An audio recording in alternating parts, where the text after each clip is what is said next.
After a cheese-filled day in Wisconsin, where we got to go behind the scenes and watch the entire cheese-making process and enjoy fresh and fried curds, we headed northeast to Door County. Door County is a peninsula in the left thumb on the east central side of Wisconsin, located on Lake Michigan, and is home to over 300 miles of shoreline, lighthouses, state parks, farms and orchards, and Western-European and Scandinavian influence. And for the next couple days, we're going to explore as much of the peninsula as possible, including different parks, unique experiences, and visiting local businesses.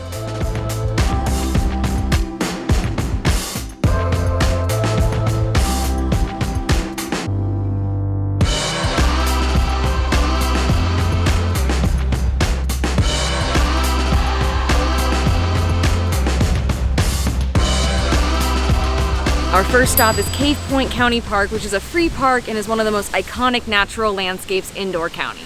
The park is full of cavernous stone that has been carved away over centuries by violent waves crashing against the shore and eroding the limestone cliff faces. These waves are still crashing against this shore to this day and can reach heights of over 30 feet. The best way to explore this park is on the water, either diving in the caves or kayaking, but we're just gonna explore it on land. They have a bunch of little spots where you can kind of look down and see all the waves crashing and see all of the caves.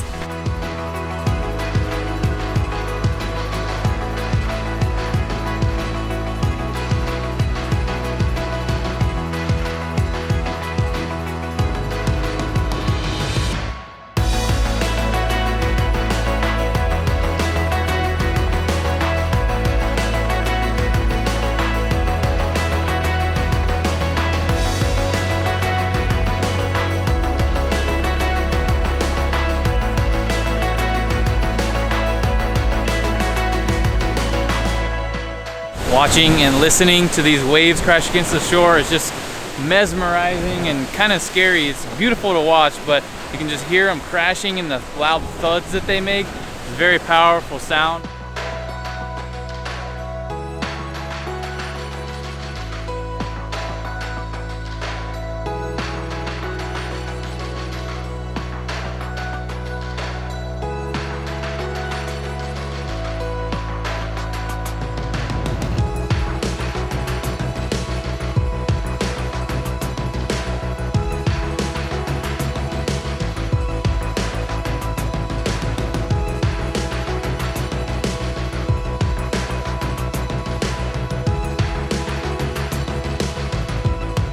As we mentioned in North Dakota, the Midwest has a large Scandinavian influence, and one thing we've loved finding, especially in areas with Scandinavian influence, are these Norwegian-style churches.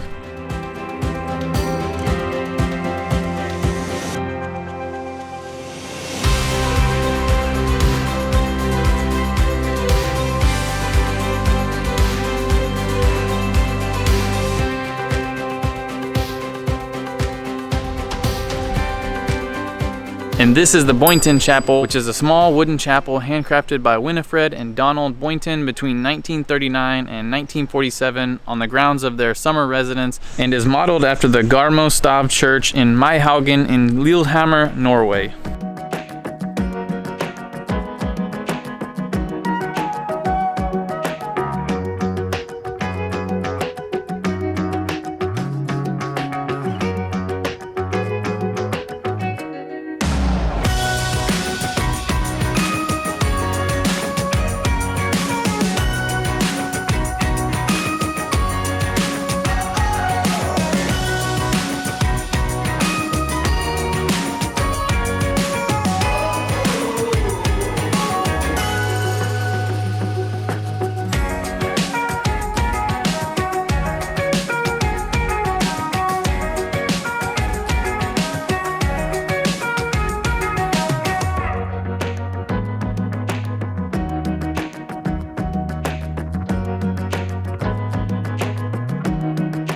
We headed into the super cute town of Bailey's Harbor to grab some coffee at a spot called Bearded Heart Coffee, which is also very cute, and it's located in a house right in town.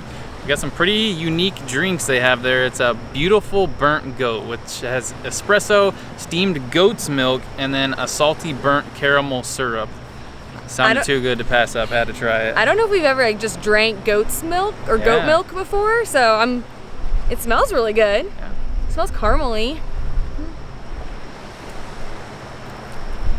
Oh, That's really good. I think it's delicious. The caramel is really good.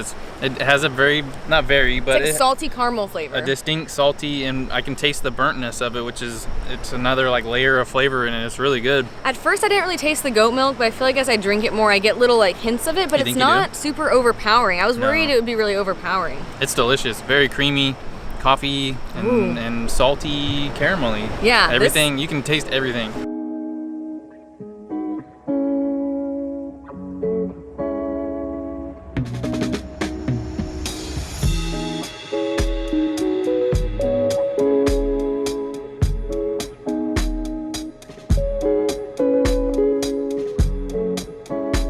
I'm just about done with my coffee, and I have to say it's one of the best coffees I've had in a long time. It's so good, but I've been trying to put my finger on what the taste is that I've been getting from this, and obviously caramel, but I finally figured it out. You know those little candies, the Werther's Originals? That's this in coffee form.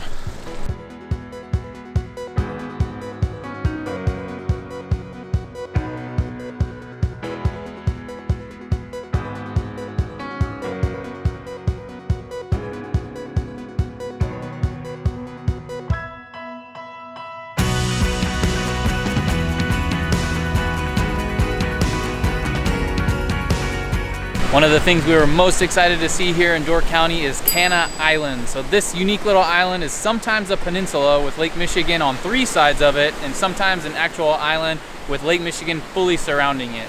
And depending on the water levels, you can sometimes walk across to the island, but right now it seems way too dangerous. The water's going really fast, so they do offer a free tractor ride, which takes you basically across the lake, which just sounds so fun. I think I'm most excited for the tractor ride.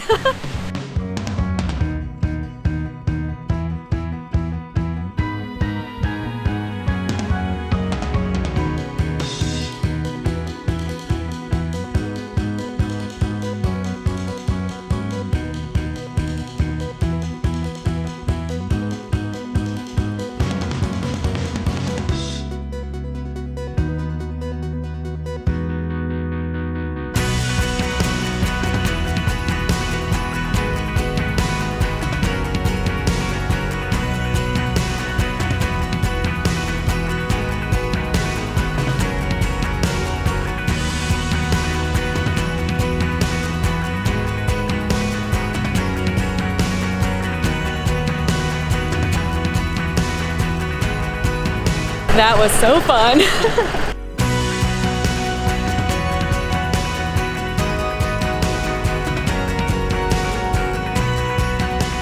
We made it across on the bumpy tractor ride to Cana Island. We've since learned that we pronounced it wrong earlier, but on this island is one of the most photographed lighthouses on Lake Michigan. It's 89 feet tall, and it's stood watch on Lake Michigan for over 150 years.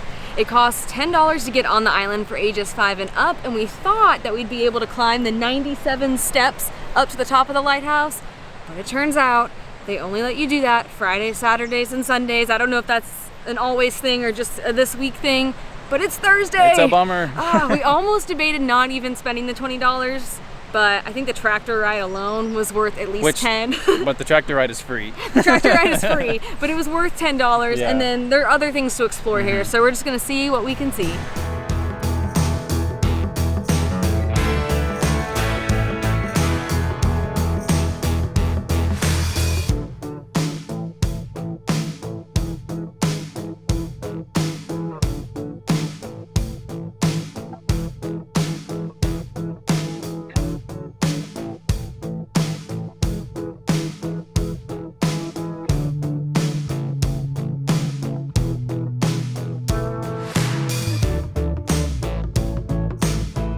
Even though you can't go to the top of the lighthouse, you can go into the lighthouse keeper's home that's built at the bottom of the lighthouse. There's a kitchen, there's a few bedrooms. We're gonna walk around and check it out.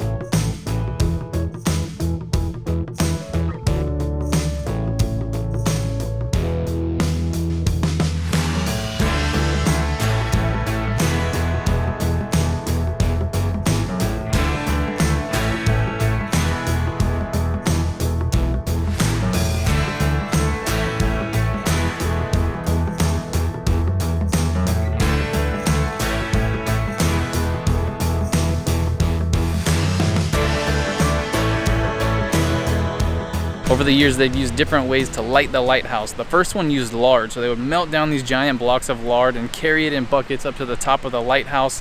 And then they switched to mineral oil, and they built this 6-sided building back here behind me that would house the mineral oil because it's very flammable. So they built a pipe underground that would pump it into the lighthouse. And then finally, in the 1930s, they switched to electricity.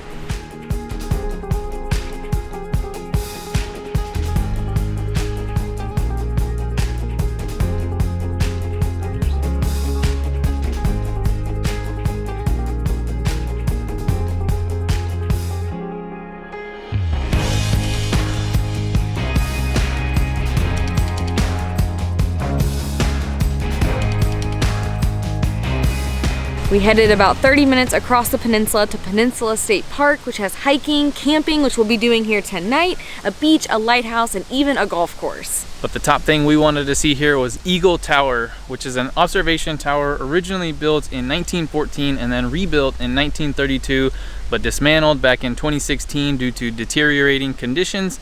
But they just opened up a new one, which is 60 feet tall, shorter than the previous versions, and you can either climb the 95 stairs to the top or take the 850-foot ramp. And we're gonna do both. Heck yeah. Because why not?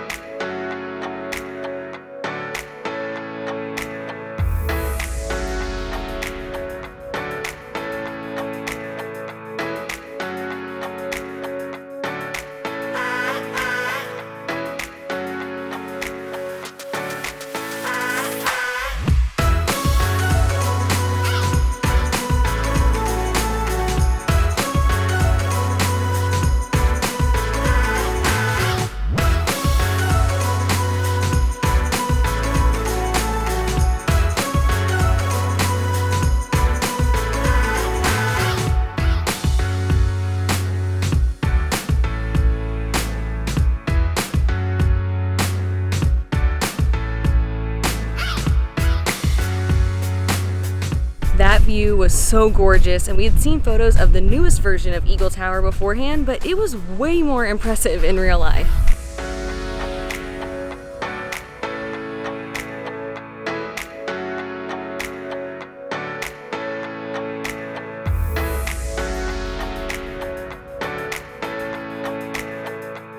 There is a ton to see in this park, and we had planned to do a lot more, but we're kind of running out of time because we have a really fun experience for dinner that we have to get to.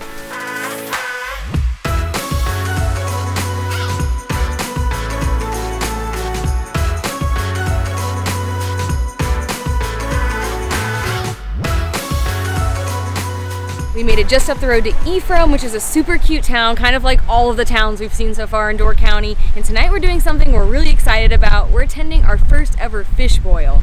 Fish boils originated here in Door County in the late 1800s when Scandinavian immigrants needed an economical way to feed tons of people at once. So they'd go catch fish, bring it to shore, clean it, and then throw a bunch of it into a boiling pot of water to feed their entire encampment.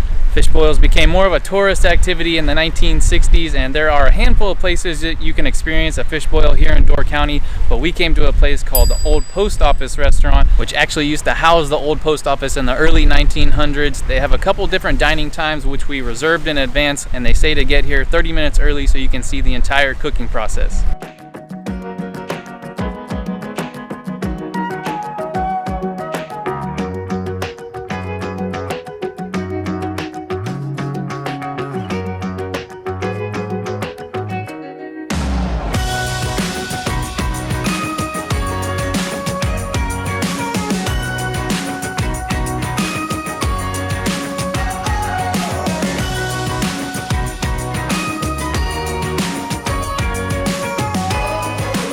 Thank you guys for joining us for one of Door County's oldest traditions, historic Door County fish boil.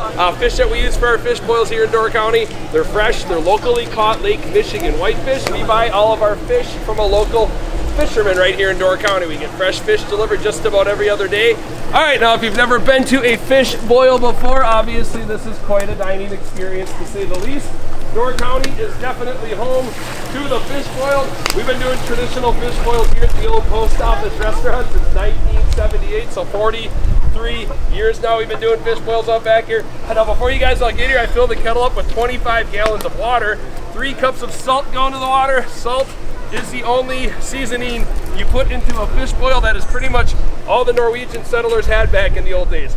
But that does actually season everything quite well, the fish, the potatoes, and the onions. You get your fire burning. It takes about a good half hour or so to get this water to start to boil. Once the water's boiling, you start your timer at 30 minutes. Each fish boil takes a half an hour. Potatoes go in the kettle first for the whole half an hour. Onions go in the kettle second, depending on the size. Fish going for the last 7 minutes. We still do it the traditional way like this, using firewood, and very soon a can of kerosene, which I have right over here. The boil over where you throw a can of kerosene into the fire, makes a huge fireball, more importantly makes the whole kettle boil over, and all this gunk from the top will go right along with it. It actually works quite genius. You'll see in a moment. 1, 2, 3. I'm going back. Thanks everyone. Hope you enjoyed all the fish boil talk.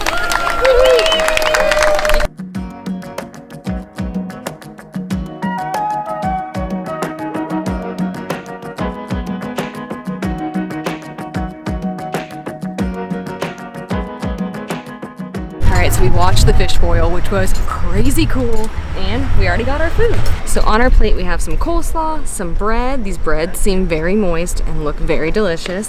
We have potatoes and onions, which were in the boil, and then we have Lake Michigan whitefish, which was caught yesterday. And one really cool thing about the post office restaurant is they actually debone the fish for you. No other fish boil in Door County does that, so we don't have to deal with the bones, which is nice.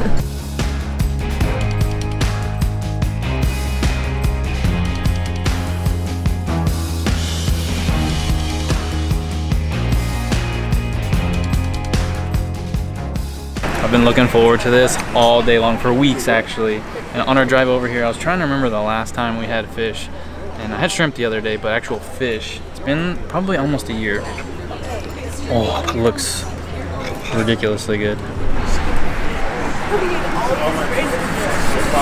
That is moist, tender, meaty, a little salty, not overly fishy. It's tastes fresh. Also, we forgot to mention, but check out our view. The water is just across the street. We got one of the best seats at this restaurant. If you've watched our vlogs before, you know I'm not really a fish eater. I don't really love fish. I'm trying to learn to like fish. You can get chicken, and they have a couple other options as well, but I wanted to go all in on the traditional way, so I'm going to eat the fish. And if not, I will eat Adam's potatoes.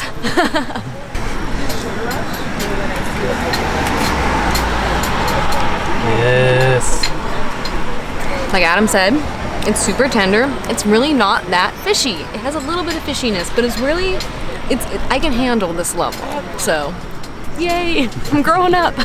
So the potatoes are boiled in the same pot as the fish and the onions, but I put a ton of butter on it and some of the seasoning they have on the table. That looked really good. Oh, melts in your mouth. That is oh, those are very good potatoes. Look at you, I am super proud of you. Never thought this day would come. If I'm being honest, I would pick steak over this any day, but it was good. And I basically finished it.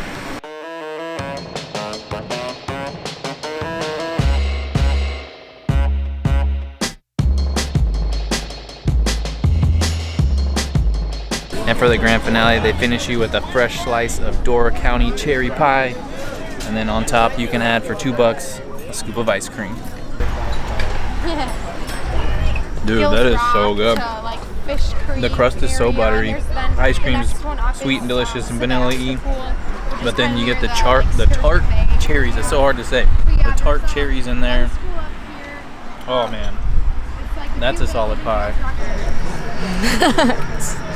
Yeah, that's delicious.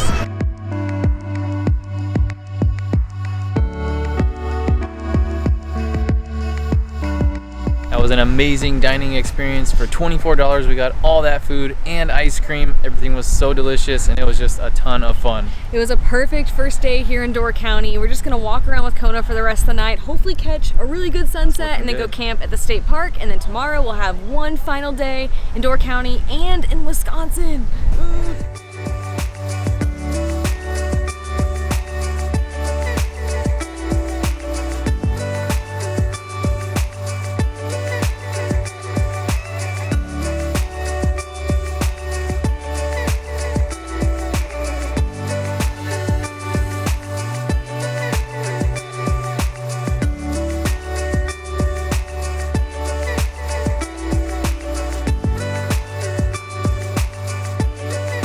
No idea if I said that. Garmo, is that right? Stave, is that right? Or is it Stav? Maihaugen, maybe? Research. Trying to learn how to say Norwegian words. Friluftsmuseum I Lillehammer. Maihaugen and Lillehammer.